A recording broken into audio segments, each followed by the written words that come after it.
Om Swastiastu, perkenalkan nama saya Kak Dekus Laksana Saputra dengan NIM 22110311213 dari kelas 1I.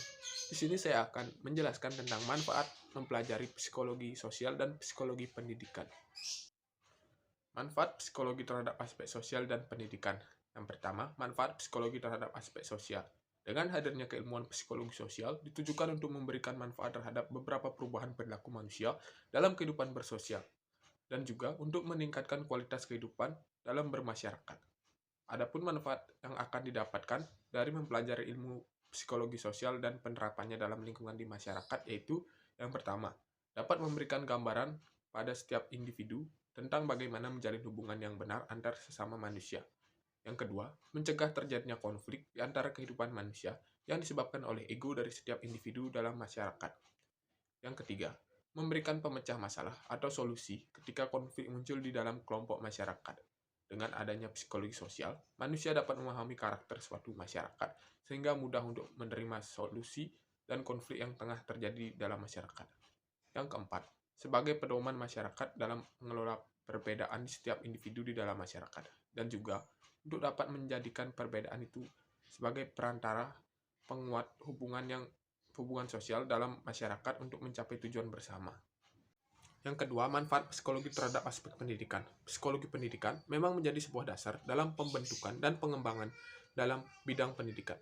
Manfaat psikologi dalam pendidikan sendiri sangat berkaitan untuk memudahkan guru mengetahui, memahami, dan mengenal karakter siswa, supaya guru tersebut dapat menyesuaikan dirinya untuk mendidik siswa.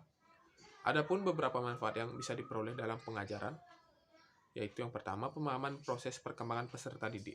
Pemahaman proses perkembangan peserta didik dapat digunakan sebagai bahan pertimbangan dalam pelaksanaan proses belajar mengajar. Hal ini penting agar dapat dilakukan penyesuaian dengan tahap perkembangan ranah cipta peserta diklat, sehingga mereka lebih mudah mencerna dan memahami materi yang disampaikan. Yang kedua, memahami perbedaan siswa. Setiap siswa memiliki kemampuan dan potensi yang berbeda-beda.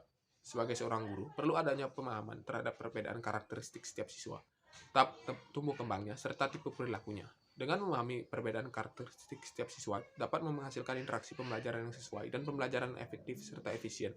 Tidak hanya itu, pemahaman guru terhadap perbedaan siswa memberikan interaksi belajar yang berbeda pula pada setiap siswa agar pendekatan dan proses belajar lebih mudah untuk disampaikan. Yang ketiga, menciptakan suasana pembelajaran yang kondusif di kelas.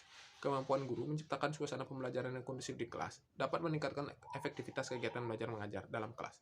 Pengetahuan tentang prinsip-prinsip dasar, pendekatan, dan interaksi yang menyenangkan kepada siswa sesuai dengan masing-masing. Yang keempat, memilih strategi pembelajaran yang tepat. Mempelajari psikologi untuk mengenal karakteristik masing-masing siswa dan mengenal metode pembelajaran yang disukai dapat memberikan kemampuan untuk memilih strategi pembelajaran yang tepat di dalam kelas. Strategi pembelajaran yang tepat akan memberikan situasi efektif dalam proses belajar. Yang kelima, memberikan bimbingan pada siswa.